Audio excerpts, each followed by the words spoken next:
Support WrestleTalk! So Kyle O'Reilly has returned to NXT properly. Obviously, he's been on NXT TV recently as the sort of gaslighting psychiatrist in a couple of sections of Roderick Strong. But he's not been in the building and he's not been having any matches. This was reported to be because he wasn't cleared to compete, and also reported by Dave Meltzer that Kyle has diabetes and they didn't want to have him at tapings putting himself at risk. So hopefully it's fine that he's back and that decision's been made with the proper amount of medical advice needed. But it's good to see Kyle back on TV. He was a much missed component of the Undisputed Era, I thought. We'll be going into that more, but let's do some greetings first because you're watching the WrestleTalk podcast. I'm El Fakador Laurie Blake. I'm joined by Adam Blom here. We'll be going through the entirety of what happened on NXT, but let's start talking about the Undisputed Era and Kyle O'Reilly because they've not had a very good time in NXT recently, right, Adam? They've lost all their belts. They had all the gold. They've lost all of that gold, including Adam Cole, the longest reigning NXT champ in history, has also lost his title. It feels like they've been on a bit of a downward spiral. They've been on a bit of a losing streak. They've obviously been missing Kyle. Roddy's lost his mind, having been put into one too many boots for his own liking, and had that minor feud with Dexter Lumis. And yeah, they've not really advanced anything. Roderick Strong even lost the match at the beginning of this show against Johnny Gargano. And then we had a promo package backstage where they were talking about kind of, they're trying to G each other up really and being like, why do we suck so much? Why do we keep ruining everything? And then Kyle O'Reilly walks in with fire and verve and really picks everyone up and starts to say, like, we're the Undisputed Era and we're gonna properly show people what we're made of. What were his exact words? I can't remember. You're Roderick Strong. You're Bobby Fish. You're Adam Cole. We were the hottest. Yeah, all that kind of remember who you are. Simba. Yes, it's lovely to see him. And like you say, I think obviously the first priority is like you're definitely all right to be here. Cool. Mm-hmm. Okay. I assume that's not a decision that, obviously that's a decision that you're obviously a part of. Yeah, it's great to see kind of the full pack of coyotes back. Oh yeah. The Dogs of War. Setting their sights on Imperium, huge tag title match next week. Like mm-hmm. It feels like it's an exciting development. Like obviously Adam Cole is out there losing his mind on Pat McAfee's show, which they of course showed in this episode. So it does feel like they're psychologically crumbling a little bit, and I'm not sure if that is a shift to kind of like one last stand and then up obviously to the main roster, or if this is a slow burn face turn. I mean, obviously they ambushed Imperium, which is not a very face thing to do, but they are going after Imperium, who are definitely heels. So this may sort of become a thing which is like out of their lowest point. We may see some or all of the UE kind of turning to the side of the Angels. Either way, great to see Kyle O'Reilly. What a shame he's got a chin strap, though. Yes, the beard isn't great. And he's got like a bit of a sort of semi-mohawk vibe as well. It was some, like in that little package backstage, it kind of was all, it's like there's a little ridge that you can see just going down the middle there. Yeah, but like great to see him. And I think he really did actually, it felt like they're building up that he was bringing the team back together and getting everyone back on track. Everyone's obviously been individually off losing their minds because of kidnappings and losing their titles and Pat McAfee calling you short or whatever it was that's got the Undisputed Era's goat. Kyle has come back with a bit of sense and sensibility to put them back on the right track. I wonder if the title match with Imperium, because like Undisputed, if this is the last ride of the Undisputed Era in NXT, you want a big match to send them out on at TakeOver XXX. Do not Google it, whatever you do. So you want to, do you want to spiral this? Like, is there a possibility that we could get Undisputed Era versus Imperium 2? Like, I don't know what the flight situation is going to be come late August. But like that's a match I would like to see, especially seeing as the first one kind of ended up with the Undisputed Era working completely babyface with Imperium working completely babyface in that match because of Wolf getting injured. So it would be interesting to see the proper 4-on-4 conclusion of that. And if I was going to do a match that was going to write Undisputed Era out of NXT or be their final standing ovation, I'd want a match where it's all of them together. Because otherwise you kind of have to wait till War Games and then maybe just do a War Games match as their finale. But yeah, like this I could definitely see this tag title match now spinning out into, like, in 2 weeks' time, we're going to do the full Imperium versus Undisputed Era 2, which would just be fantastic. Game, yeah. Yeah, I'm super into that. If the travel arrangements can be made, not sure, but I do not claim to be privy to that. But it would be nice, and also kind of maybe just see a little bit of a role reversal. Have Undisputed Era kind of, it's been a very long time since like going back to Red Dragon days since we've seen a combination of any of them, these guys work face. I mean, like, obviously Roddy Strong was the last one. His face run wasn't great. Obviously he kind of went Super Saiyan when he joined the Undisputed Era, but like I genuinely would be interested to see, especially Kyle O'Reilly and Bobby Fish, see if they can work from underneath as a kind of babyface in peril team. I think that'd be really, really fun. Yeah, I was just watching some clips of PWG and Kyle's like return when he shocking return when Excalibur sort of stood up to Mount Rushmore 2.0 and all that kind of stuff. And the pop that Kyle got as a babyface was just incredible. He's got it in him for sure. And I just think the Undisputed Era has just been so outlandishly successful for NXT that they're not willing to mess with the formula very much. They're quite happy, just leaving those guys being that same character. They're kind of like, they're almost like a New Day style faction in that sense that you don't want to mess with it too much because actually it's just perfect the way it is. And New Day has survived. New Day remained strong during Kofi Mania. They've remained strong through Woods being out injured. They're seemingly going to remain strong even with Big E being set up for a singles run now. And I think Undisputed Era has had that same sort of cohesiveness as a faction. So I'm also, I don't want to see the boat rock too much, but I do feel also that they've done kind of everything that you could do in NXT as they've held every single title. So one last ride might be the way to do it. Unless I don't see the implosion angle happening in NXT, just because I think you've got main roster t-shirts to sell. I think the tee that they're rocking at the moment looks good. Adam Cole Bebe, obviously, that's a merch shifter, and I do think you get more of a swell with him with his pack of boys around him. They love a faction. They love a faction, but they never give them. They love a faction. They love to do it, but they also do that. I think they'll do Undisputed Era on the same brand for about 2 months, and then Strong will be sent to SmackDown, or something will inevitably happen because they somehow can't keep factions together. Yeah. I'm very pleased to see Carl back. I'm hoping that everything is all right with everyone, and this has all been as thought out as possible. He definitely was a much welcome presence on NXT TV, which was a very good show this week, I thought. And I just think the possibilities are interesting with the Undisputed Era because it's either going to be build to another Imperium match for TakeOver Triple X, do not Google it, or it's going to be, I just wonder whether they're going to put the belts back on Kyle and Bobby next week, just because they're a safe pair of hands, and then get a really big match in the books for TakeOver. I don't know who. I'm not sure entirely who I think would go against them though, because just kind of Indus drops off the face of the earth because of spoiling some finishes. Breezango aren't particularly hot at the moment.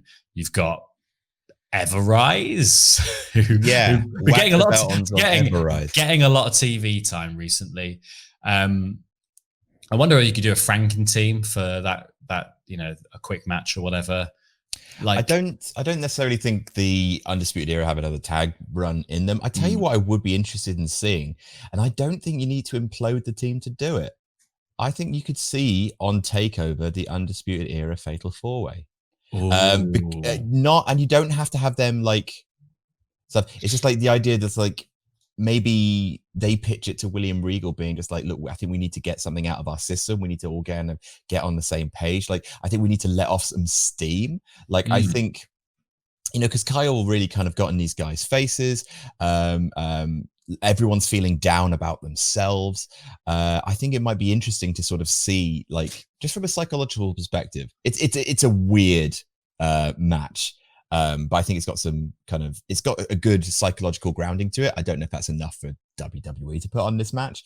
Is it any weirder than Kyle pretending he's a psychiatrist and No, Roddy literally never looking to his left, which was all he had to do to rumble that ruse, like, you know? I think, to me, like, if there's a thing to do with the Undisputed Era at TakeOver, I would like to see the Fatal 4-Way, and just like not have it lead to them explode, just have it lead to maybe something like everyone thinks that Adam Cole's going to win it, but Kyle O'Reilly does, or something like that, just to kind of like upset the hierarchy of the group a little. Not focus it so much on Roddy singles, Cole singles, and then Kyle O'Reilly and Bobby Fish. It's a difficult match to pitch because it's all heel, but I think if anyone can kind of pull that off, it's NXT. And I just think, I think it's the sort of thing that, like, oh wow, I don't know what they're gonna do with that, because at the moment everything is just like, oh, they're just going to lose loads of matches, so they either break up or leave NXT. Like it does feel like we're entering a little bit into predictable territory. Like they're not going to win the tag match next week. If they do, I will eat a banana, skin and all. If they do. But well, they've heard it here first. They'll be live next week on. We'll do a live one for the special occasion, a live version of the NXT podcast, so Adam can eat a banana, skin and all. Yeah, the whole thing. We'll have to announce it on the day, obviously, because we won't know until that happens. Let's whiz through the rest of the show, because this was like, I think it was mostly an unremarkable NXT in terms of like. There wasn't anything particularly newsworthy coming out of it, except maybe Carl returning. And obviously we have seen Carl, but the fact that he's returning to in-ring competition is a really big get, I think, for Undisputed Era, and should be the thing they need to sort of lift them out of the doldrums of what's been happening to them recently. But everything else was just sort of bubbling along as per usual. We're sort of setting up the matches that we're going to get for TakeOver Triple X. And I'm really, really excited for one of them. Like, one of them I am mad excited for, and I didn't really realize it until watching this show. I am so keen for Keith Lee versus Karrion Kross. I out loud just went, oh my God, after the little promo package in the middle of this show. But the show opens with a recap of Keith Lee and Dominik Dijakovic's kind of relationship, and then what happened with Karrion Kross last week, where he beat him down in the ring while Keith Lee was made to watch. This was just setting the tone for something that would happen later in the show, which we'll go through things in order, and we'll get to that when we get to that. The show actually kicked off with Io Shirai and Tegan Nox teaming up against Dakota Kai and Candice LeRae. Obviously, there is a lot of drama in this group because Candice has been friends with all of them. Kai and Tegan Nox are former tag team partners. Kai also attacked Io Shirai at the end of last week's or the week before show. And Kai also jumps them here. She as Io Shirai is making her entrance, Kai runs out and attacks her. Tegan Nox runs out after her. Candice LeRae runs out after that, and it's kind of a fairly sloppy brawl to get into the ring, start the match. I wasn't massively blown away by this tag match. I thought it was a little bit slow. I thought it was a little bit badly paced. It was a little bit rough around the edges. Like, it definitely picked up when Io Shirai came in and started to just go mad on everyone. It really, really found its feet there. But before that, it was just a little bit botchy and sloppy, and it felt like they weren't really clicking. And it's weird because they've all worked together before brilliantly and put on some really, really top quality matches. So I don't know why this didn't click. Maybe it was just the going out first. Maybe they just weren't feeling it that evening. I don't know, but it didn't really work for me. There was a couple of really good bits though when Shirai came in and she sort of stepped over Kai to go for her moonsault, but Kai got her on the top and went for a superplex, then got knocked into the Tree of Woe, and then Io hits this crazy double stomp onto Kai as she's sort of holding herself up. And that's a double stomp that we've seen a lot of people do. Like Andrade does one. Sasha sometimes does one. Finn does one as well. And normally they sort of tap the person on the chest and that person flops down. Io Shirai tapped her on the face and her face flopped down upside down onto the floor. It looked absolutely foul. Great stuff though. And then, Candice rolls in to get a missile drop kick to the face, then she gets hit with the knees. Shirai then dives out to take out Kai. Meanwhile, Tegan sliding in hits Candice with the shiniest wizard. Shirai hits her Sai moonsault, and then hits her with another double knees while doing the moonsault because she just clatters her and then gets the pin. Candice, I think, has had a really bad run of getting hit in the face with people's feet and knees recently. Yeah. And then she's also she is the pin machine still. She just is there to take the pin. This match was fine. I don't think it added much to I don't think it really did much to add to the feud between Io Shirai and Dakota Kai after that brawl after the match with Tegan Nox. This felt just sort of like Shirai getting some heat back for having to take the beating because it was so easily handled by her alone. Really, Tegan Nox had very little part to play in what happened in the match. So yeah, I didn't get much out of this. How about you? Yeah, same. Poor Candice, because I honestly feel like I think Dakota Kai's great. I kind of like her partnership with Raquel Gonzalez, oddly absent. And I just don't know if Kai Shirai feels like the feud right now. Maybe it is, because I don't know. I just feel like after Great American Bash, I thought it was Candice's time. And it seemed like that she was one that being kind of positioned most. Maybe she's going to be the next champion, so they don't want to rush to get us there. But right now, I think I would rather see a number one contenders match between Candice LeRae and Rhea Ripley than Dakota Kai, which suggests that Kai is going to win next week. Just because otherwise, if Rhea was going to be a number one contender, probably just put Candice in that match. Unless he didn't want to beat Candice again. Who knows? Either way, I don't think the story with Dakota Kai and Io Shirai was strong enough to seed narrative beats throughout this match. I think, if you're not going to have the absolute top, high stakes, something on the line work rate match, you should have a match which, get some story in. And I think what this lacked is basically, Dakota Kai attacked Shirai, but it wasn't until really after this match where Takai had the promo which basically says I am the number one contender, and then you have the Rhea Ripley thing. So it just didn't feel like there was a whole lot to hang on this match. It feels like Tegan Nox and Dakota Kai has been a little bit overplayed. Candice feels like she might need more protecting than she's currently getting. Yeah, it didn't quite feel like completely kind of a full package of a thing.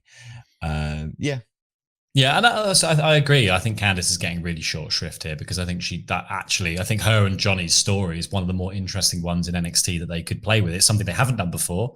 I think importantly, it would be a very novel approach to it to have Johnny backing up Candice and Johnny being the one to elevate Candice to the NXT Women's Championship.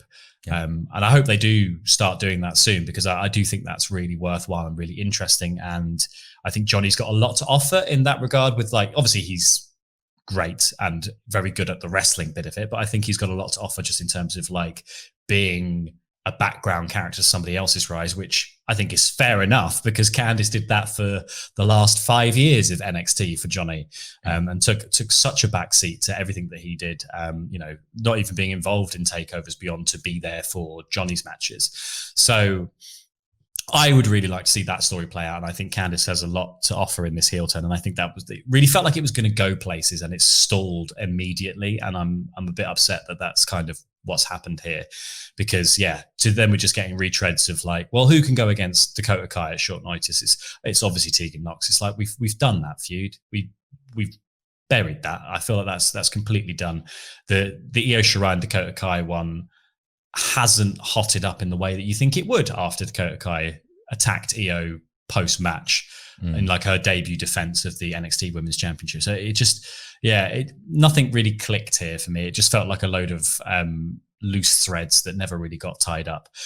We then got the recap of the angle with Pat McAfee and Adam Cole and him shouting about being small and knocking over things and going, "Don't touch me," to that man. And then McAfee going, "What the hell's wrong with that guy?" Classic acting. And yeah, I don't know what the point of this is. Like, this is going to be a weird feud if this is a feud, or I don't know what this is about. If the match is Cole versus McAfee at TakeOver, I don't want that. How do we make that not? That's not going to happen, is it? Well, the only thing I would think is worse than that is that you put over the other guy on your way out. So I'm hoping that Adam Cole doesn't put over Pat McAfee. Got to make McAfee look strong. Oh my God! Yeah, I think Adam Cole sold it really well. The drama here in this, like, I'm thinking it's a work. It has to be a work. It felt very scripted. Yeah. So, like, yeah, I think Adam Cole was brilliant in this bit. I don't want to see him and Pat McAfee have a match. I don't want to see him and Pat McAfee have another conversation. So I'm hoping this gets buried somewhere. Yeah, it's just a bit of drama to stir the pot. We then got Gargano and Strong, like a sort of package talking about Gargano and Strong having problems from last week, and they were going to settle things. Gargano has another version of his music. I don't know if that's been around for a while, but I really noticed it this week that it's yet another version of that music. This was great. This was really, really good. This was a match that we haven't had in NXT for a while, which is a Johnny Gargano like special, really, which is just give me another indie guy that I've worked with loads of times before, and we'll just do something crazy. And this had some really, really cool stuff, like Johnny mid-move turning a sort of powerbomb Olympic slam thing into a hurricanrana, then hurricanranaing Roddy onto the barricade outside, chucking him into the post, hitting the one final beat DDT as he gets back in. Even on a slow cover, Johnny wins the match. This was just like pure NXT through and through. This was just like a regular NXT TV match. Not a lot to do with, like, not a lot to spin out of it. Spins out of something pretty... that was quite neatly tied up, I think, last week anyway. So they just added another match to give these guys a good bit of TV time to do what they do best, which is very good wrestling. And I'm very pleased that Gargano and Strong got this time because, they've both been sort of putting over other guys more recently. And so this felt like a really good sort of show for them both to go out there and do their thing. And not for the vehicle of making Bronson Reed or someone look really good. Yeah, it were good. Obviously, I think with the guys of this caliber, when you're kind of told, "Oh, these guys are going to wrestle," you're immediately your brain flashes takeover. But those they're not necessarily realistic expectations for weekly telly. A good TV match, not what they are fully capable of, but a good TV match. So after that, that's when we then saw Dakota Kai backstage talking up the fact that she thinks she is the number one contender because she's had basically because she's had matches against all these people. I hit her, so I'm the number one contender. Yeah. You also lost that match that you just had, Dakota. If anyone's the number one contender, it's Tegan Nox again, because she at least helped. Bloody hell. So she says all this and she's about to walk off and be like, I'm going to go ask Mr. Regal now. And then Rhea Ripley interrupts with her new Adam Blompier hair. And it looks great. It looks great. Everyone should have that hair. Everyone with hair should have that hair. She looks fantastic. I really like Rhea Ripley's new hair. It's really good. She does look great. She looks great. It's like, just when someone like, it's such a, I think the term is glow up. Glow up is the term, I think, when someone takes such a bold move with their hair and carries it out to perfection. I think that's really, really exciting. It just, I could not talk enough about Rhea Ripley's hair. I think it's really good. Even if she does look like what's her face, the super vegan from Scott Pilgrim, whatever. Could look worse. Could look worse. I've got to rewatch that bit again. That's the bit with the metric song, isn't it? That's such a good bit of Scott Pilgrim. That. Great hair. I was watching the bloopers for that yesterday. I love Scott Pilgrim. What a great film. So Rhea Ripley comes in and says that she has an issue with Dakota Kai saying that she's the number one contender, probably because Dakota Kai is just claiming it off the back of I kicked her in the head one time. And she says she wants to be the next one for Io. And so Dakota, in classic heel fashion, finishes this conversation by Yeah, well, we'll see what Mr. Regal says about that. Gonna call my Oh, dad. I'm going to speak to the teacher. Goodbye. It didn't feel very heelish. It felt a little bit weak for Dakota Kai, but fine. Well, she's a weak heel. Like that's her kind of thing, right? I'm into Dakota Kai versus Rhea Ripley. I'm hoping that Raquel Gonzalez can be there for that though, because I think that's the difference maker. It would be very dramatic if Kai overcomes Rhea without the help of Gonzalez next week. If it's actually like that would be a real upset. I think that's the way forward. If it's not Mercedes getting involved to have a feud with Rhea, then I think it will be, because Raquel Gonzalez has been off TV for a little bit, and it kind of makes sense to kind of bring her back in the clutch when it's most needed, and also set her up as a real threat, like a difference maker for TakeOver. Like that makes sense to kind of just do all of that in the number one contenders match, and then I hopefully the Dakota Kai Shirai feud will get cooking. Mm-hmm. We then saw Timothy Thatcher backstage getting interviewed, and he said he's going to stretch out his opponents because he's taking on Dexter Lumis and Finn Balor later in the show. We then saw the Undisputed Era and Kyle arriving and telling everyone to get hype and telling them their names and looking quite tanned, really. Shotzi Blackheart then took on Mercedes Martinez, spilling out of the tank fiasco from last week, which actually, was good because it gave Robert Stone something to do that felt like a proper advancement of the story. Stone and Aaliyah were in Mercedes' corner, but didn't get involved in the match too much, though Stone at one point did distract Shotzi on the outside, giving Mercedes the opportunity to dump her onto the apron. But after that, Shotzi sort of fired up. She hit a bunch of kicks, did a big reverse senton thing, and then she was looking for sliced bread number 2 and ended up caught on the top rope. And Mercedes just did this awful release German suplex from there. So like a spider suplex, because she kept her feet hooked and just dumped her backwards, and then just climbed down. I think that was the best bit of it. It wasn't like I'm going to get up and turn around, like someone like a Daniel Bryan might do that and then turn around, do a splash or something. And Mercedes just went, no, I'm going to climb down sensibly, and then I'm just going to walk over and I'm going to hit a finisher on you, and that is the end of the match. It was brilliant. I really like the way Martinez is being presented.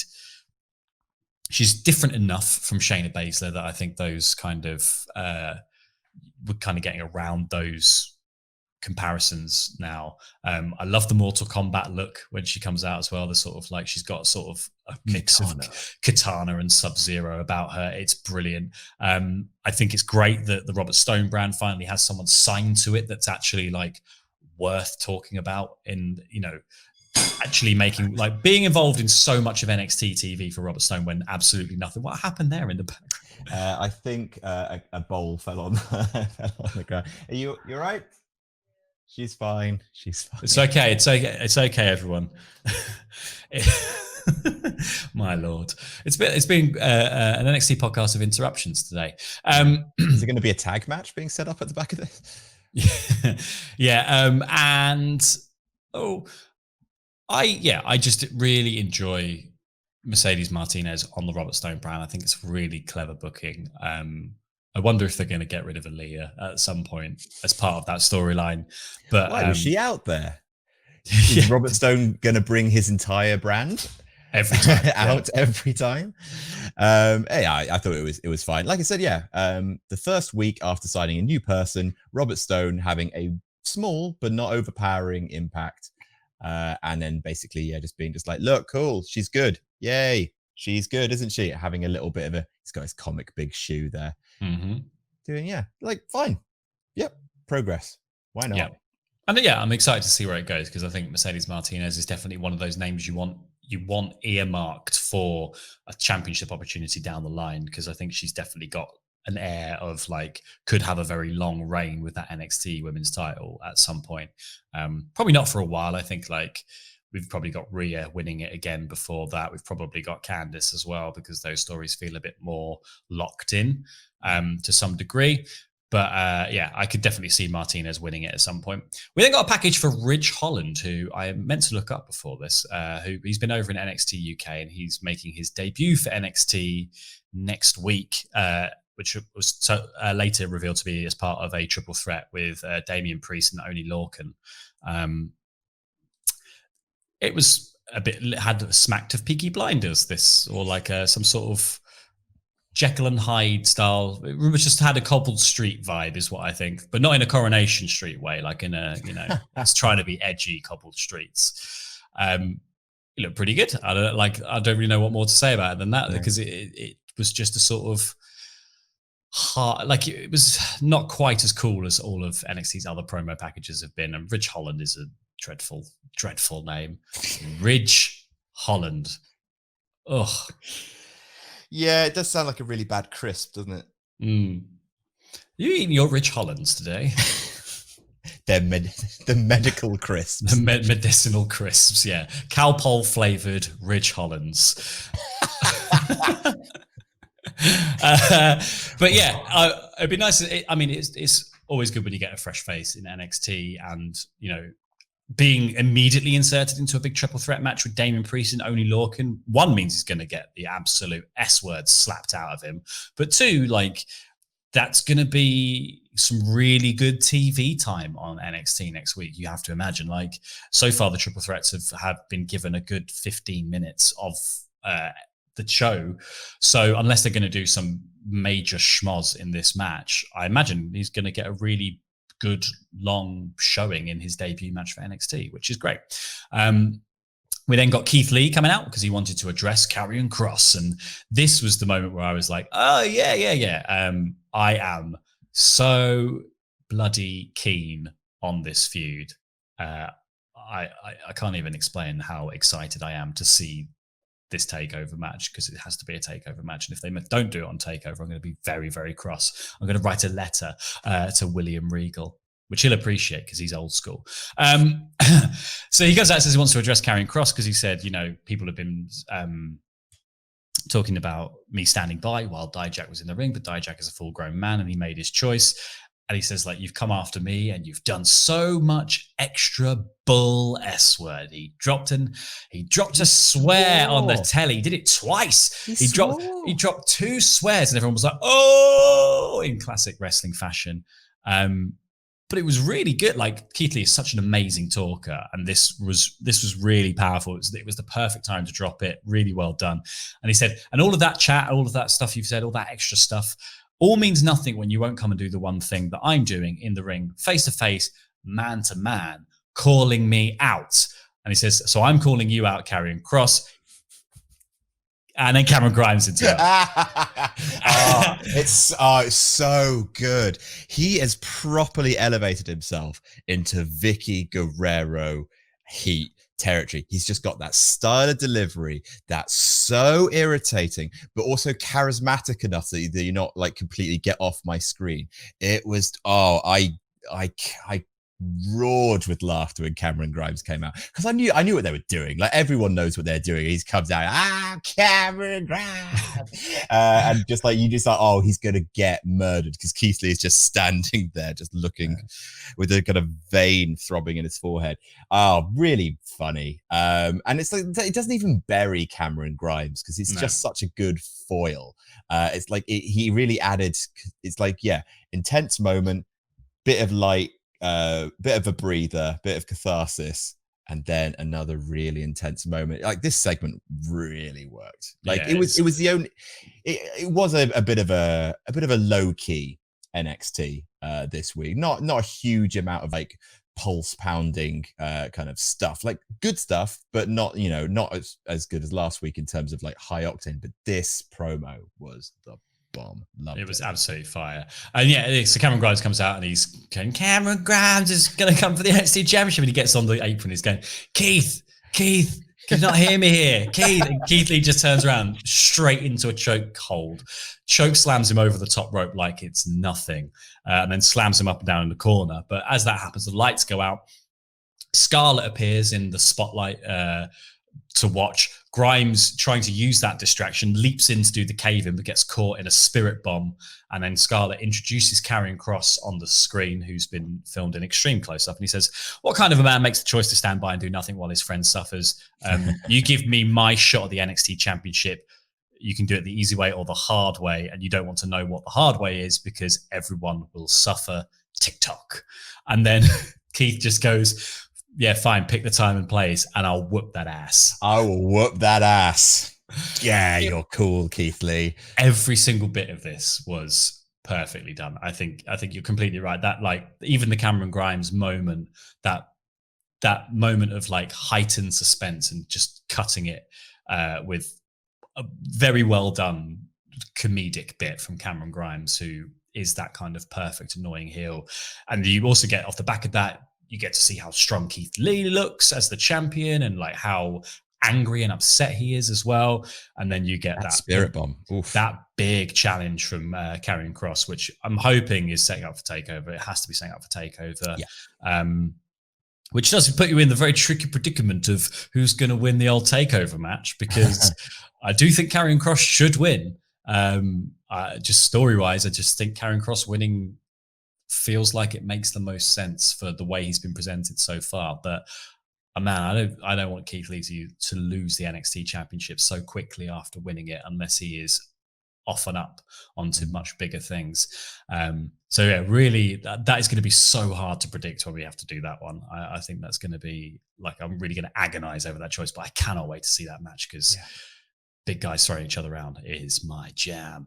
We then got Everrise coming out to so apparently losing to Breezango gets you a match with the tag team champions. That is the way NXT hierarchy has always worked, and it's the old NXT shortcut, as it's now known. Imperium were out to beat them in very, very short shrift. I barely made any notes in this match because I just went, oh look, they've lost the week before. By the time I didn't even have a photo for it. Yeah, by the time I'd finished typing what, like, my note on just being like, oh, didn't they lose to Breezango last week? It was like, European Bomb, they've won. Marcel Bartel then attempts to cut a promo, but the whole of the Undisputed Era run out, mob Imperium and beat them all to hell. Kyle and Bobby hit the no man's land, and Undisputed Era get to stand tall. And this sets up the championship match for next week. This was great stuff. I thought this was really good. This was like a fine little showing for Imperium, who have been absent from NXT TV basically since they won the belts, which feels a bit odd, because it was just moving it so they could have Riddle on SmackDown, really, wasn't it? And because they can have Pete Dunne. So like, they just moved the belts as quickly as possible, and then forgot about them for a very long time. So it's weird that the tag titles are coming back for this sudden match next week, but whatever, I'm into it. I think these two teams work really well together, and I'm really excited to see it. And this was a perfectly fine way to set that up for me, and it feels like the Undisputed Era trying to get back in sync and be the dominant force that they were at the start of NXT's tenure on USA, which was almost a year ago. We then got a Bronson Reed package, which was wholesome and nice, talking about graffiti and being from Adelaide and stuff like that. And it was fine. It was nicer than fine. It was fine. It was stuff we'd never learnt about Bronson Reed before, like how wrestling was his life, the adorable relationship he has with his partner, like she, helped him financially to train, and like she's kind of his rock, his foundation, and like it's really sweet. Like definitely like stuff to kind of add into the ladder match. I'm sorry that it didn't have a swear in it, Laurie. No, it's not about a swear. It's about I just think when NXT does this with people, it doesn't work. And I just think being so wholesome with people just really doesn't. Like, they tried it with Roddy Strong and it just didn't work. Like, Roddy's babyface one was all about being a family man and, and it being his life. And I don't know. I just don't think it works. And that's all Roddy had, though. Roddy was like, he, when you boil Roddy down to just like white meat babyface, then he is a custom wrestler, custom wrestler number one. But Bronson Reed's got all the kind of the thick boy and the kind of the unique sort of high flying offense of a big guy to add on top of that, like a really adorable Vader. That's a pretty cool wrestling character. I don't know if that's lovely Vader. Lovely Vader. Hug Van Vader. Vader. I thought it was nice.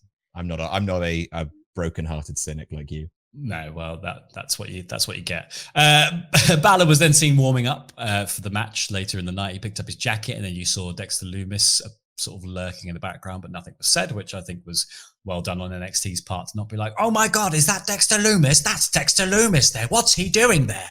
Which is something that Raw would do. So I think at least a little bit of subtlety to what was quite a goofy little segment. We then got Regal at home, you assume, because the grandfather clock was there. What's the most William Regal item that you could find in your vicinity? A book? No, that's too small. It's too a grandfather clock. Excellent. Yes. And he says he won't be bullied into making championship matches by Keith Lee and Karrion Kross, and that still has to be earned in the traditional way. So I assume we're going to have some Karrion Kross matches in the next couple of weeks to earn him that number one contendership. I hope that it's going to be the hard way. That's what I really hope is coming out of this, because obviously, like, Keith Lee wants to kick Karrion Kross's, he wants to whoop that ass, as he said. So much so that, so when Karrion Kross presented him with the choice, the easy way or the hard way, I was just like, oh, the idea of everyone will suffer. What does that mean in NXT? Does that mean that Karrion Kross is going to go through backstage and destroy everyone? You know, like the Shield used to do back in the day, like literally blitz through catering and just kill everyone. That sounds interesting. But Keith Lee wants the match too much. So like Keith Lee's like, the easy way, please. And I was like, oh, the hard way sounds like fun telly. So maybe just this whole William Regal thing is a way for us to get the hard way. And I'm really interested to see kind of the reign of terror that Karrion Kross is going to go on. Oh, it's absolutely setting up that Keith Lee choosing the hard way is not a big baby face doesn't make move, sense. but being forced into it by William Regal and having to suffer through basically 3 weeks of torment before takeover is really good telly, like you said. And I think Karrion Kross decimating the backstage of NXT and getting, as long as it doesn't turn into Samoa Joe, AJ Styles territory. Ooh, Wendy, like just Mia. As long as it doesn't go there, I think it's fine. I think it could be really interesting. We then got Swerve Scott versus Jake Atlas in a little cruiserweight match. I think this was a number one contendership match. From the sounds of it, like it seems like they're setting up Swerve for a shot at Santos Escobar, which I think he'll inevitably lose. But this was quite good. This was a lot of fun. These two guys worked really well together. Jake hits this crazy springboard blockbuster at one point, which was really cool. And then Swerve rolled through to do his like roll through flatliner thing, and Jake just kicked him in the face as he popped up, which was no thank you. Scott then did this big release German suplex and then finally hit the roll through flatliner. But I think the really cool moment, there's a couple of really cool moments towards the end where Jake sort of just, they were resting on the top, and Jake sort of grabbed Swerve's arm and just in like one fluid motion managed to pull him up by the arm and put him in a fireman's carry and then swivel off and dump him on his back, which just looked awesome. And then there was a moment where they sort of fought through the ropes to the outside and Jake was hanging by his feet from the bottom rope, and Swerve hits the house call to just the side of Jake's head on the outside and then dumps him in, hits the JML driver and picks up the win. This was really, really cool. I think this was a great little match. This was exactly what WWE and NXT especially likes to do with the cruiserweights, which is just go and have your really good cruiserweight match, please. That doesn't necessarily pertain to anything wider that's going on NXT TV. Maybe it builds into 205 Live. I've not been watching that very much recently, so I don't know. But Swerve versus Santos Escobar is definitely something I want to see. And I really like the pairing. Like I said, I think Drake Maverick is the one to take the belt off Santos Escobar down the line, but Swerve is a very good first proper opponent for him and will make him look stronger in the victory. We then got a bunch of match announcements where it was Damian Priest versus Oney Lorcan and Ridge Holland for next week. Priest said that he's the favorite to win. And then this match, there's not going to be an upset victory like in the Bronson Reed one. It is just going to be the favorite wins. And then he's going to go on and win the North American title, which was quite good for Damian Priest. I like that sort of playing into it. I think it adds more stakes to it as well. There's a bit more meaning added to it when I think this next match also had an upset victory. So like there are two kind of outsiders already booked in for the ladder match now. Yeah. So like you said, it would be nice to hang it around a star who already has a bit of cachet in NXT and has, would seem like the logical choice to be North American champion. So maybe Damian Priest is the guy they've kind of tapped up for that. He's definitely good enough. Yeah, he absolutely is. We then also got announcement of the Ripley and Kai match for the number one contendership for the Women's Championship and the Undisputed Era and Imperium title match for next week. And then we got the main event, which was Loomis and Dexter Loomis and Finn Balor and Timothy Thatcher in a triple threat. Can we just quickly talk about how William Regal said he wouldn't be bullied into title matches, and then Dakota Kai went and demanded a number one contenders match, and then the tag title match came as a result of a brawl that got out of hand. Mm-hmm. Just be like, all right, Will. Well, whatever you say, bud. But his difference is he won't be bullied into it. If people ask him, go and ask him nicely, he won't do it. But if it's a brawl and it's a punishment for someone to have a championship match, then that's it. Like it's weird. Like the logic of settling it in the ring is very elastic. Mm. It stretches around whatever you want, but it also snaps shut whenever you need it to. Yeah, William Regal's booking makes absolutely no sense. Changeable like the face of a grandfather clock. This was good though. I really enjoyed this main event match. I think they all worked really, really well together. A lot of it was about the fact that Loomis just keeps on coming. He was in control for quite a lot early on. He did this brilliant. He did a ricochet, didn't he? He did a little flip over the top rope and landed on his feet, and it was unbelievably good. Yeah. Like that's the thing about Dexter Loomis that I love the most. Like I still think he's woolly. The whole doesn't speak thing, I think, is. I think that's actually could be a really cool gimmick. Not talking, like not one word. It was something I pitched for Bobby Lashley, like on Parts of Unknown. But you do kind of need to kind of get an idea clearly of what he wants, and it might be worth like that statement, or getting a manager or something. You do need to kind of get a sense of intention from Dexter Loomis. But like the thing that kind of captivates me about him is just this poise that he has, and like I've compared him to the Undertaker, not necessarily because like he's got that kind of amazing gimmick that the Undertaker has, but simply because he inhabits his gimmick like fully. Like he has that stillness and he has that control over his body, which is like it genuinely like it's like really good clown and mime work. Like someone with that much physical awareness and be able to kind of just like hold themselves and understand that power comes from control, not from berserker mode. To be able to hit a flipping senton, land on your feet, and then just stay still. Like even Ricochet, I don't think could do that. Ricochet kind of took a walk forward and then kind of puffed his chest out and kind of gave away a little bit of that power. Dexter Loomis just stood there and just went, and it's just like, oh my God, you are otherworldly. Really, really, really good. Yeah, I think he is a fantastic talent. And I think what's amazing about him as well is that he's been so restrained so far in his booking that like, you've not really seen the depths of what he can do. Like the most we've seen before this crazy flip to the outside was that he does the slide and then does the little uppercut when he gets out. And he did that in this match as well when towards the end, as they were working over Finn Balor's leg for a lot of it, Thatcher had Balor's leg locked up on the apron. And across this shot that you're seeing on screen now, Loomis like slipped out of the ring like a little, I don't know, like a calf being born, popped up and then started hitting people with an uppercut. Hell. Imagery. That's good imagery, I think. Sluicing out like a yeah, exactly. Yeah, like a placenta. He appeared, someone's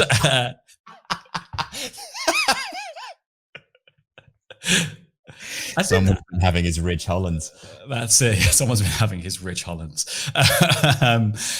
Yeah, and I just think all three of these work together. It was really well told that like a lot of the match focused on Balor and Thatcher, like trying to get a sort of a one-on-one match going, really, and Loomis taking all this punishment and dropping to the outside and still being in it. And then towards the end, yeah, Balor took this injury from Thatcher. Loomis got in and had a bit of a brawl with Thatcher, finally hit the Uranagi into the silence, but Balor breaks up with the coup de grace.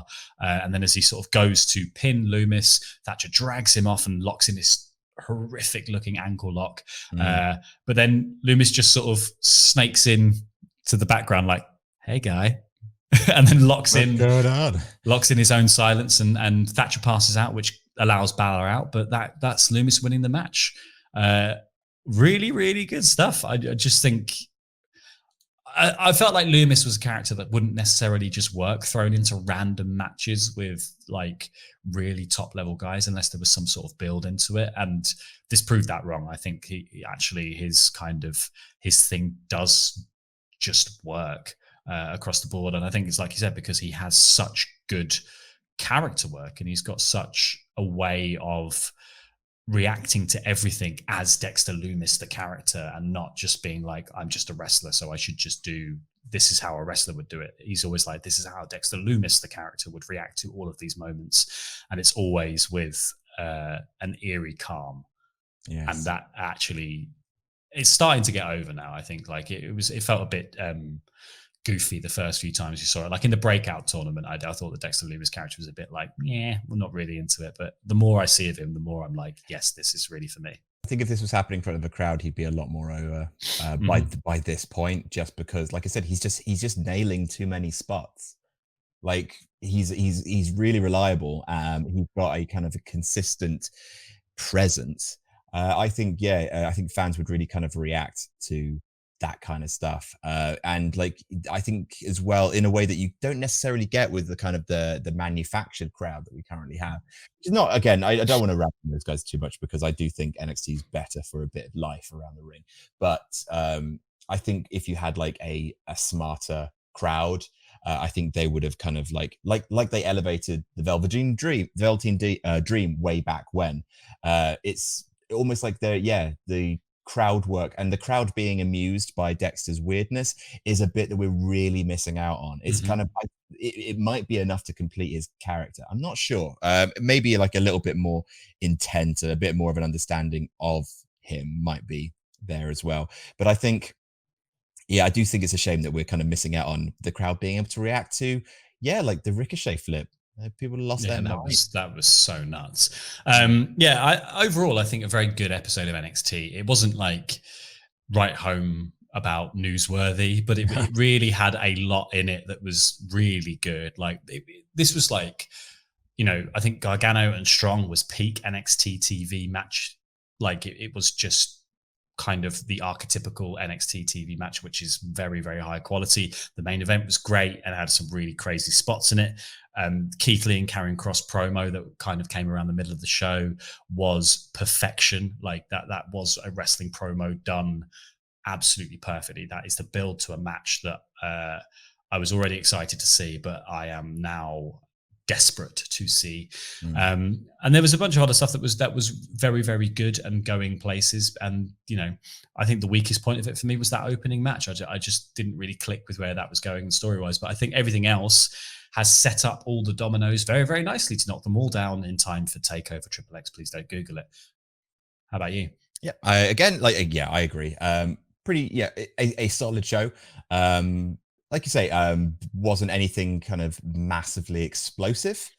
I think the triple threat wasn't as stacked as last week's triple threat. I think the some of the other matches weren't quite at didn't have that kind of now this is where we're going kind of revelatory feel. There wasn't as much development. There was just some subtle, nuanced development and a few things to hang your hat on, which is it's good weekly telly. It's very much in service of TakeOver. Takeovers are supposed to be bigger. They're supposed to be bigger than the telly. And I understand the whole Wednesday Night War narrative being just like every week you have to be fighting for your life tooth and nail. But this is NXT is being super dependable right now. It's a good show with good characters building to what probably will be really great shows. Yeah, exactly. And I think it's remarkable in a world where, WWE just did Extreme Rules and all the finishes of Extreme Rules were really about making you watch Raw. And I think it's important to have that feeling that one of the two things is the main thing. And that's what, the main roster really struggles with the idea of what's more important, the pay-per-view or the television show. And they keep flip-flopping on which one that is. And NXT has always had that. TakeOver is where stuff is done. And that's where all the really big, important moments happen. And then it was a lovely bonus when they started to decide that, when they went on USA, that some really big things would happen on the weekly TV program as well. But they've always maintained that TakeOver is special And TakeOver 30 has to be special because it's such a milestone for that brand within that company. So I'm really super excited to see what happens. But yeah, please do not Google it, whatever you do. Well, that's all we've got time for. Talk about NXT. Please click the videos that have appeared on screen now to watch more awesome WrestleTalk content. There's also a button floating around somewhere that will make you a pledge hammer on Patreon, which gets you even more excellent content that you can't get on the regular YouTubes. I've been Alfakador Laurie Blake. That's been Adam Blompier. And that was NXT.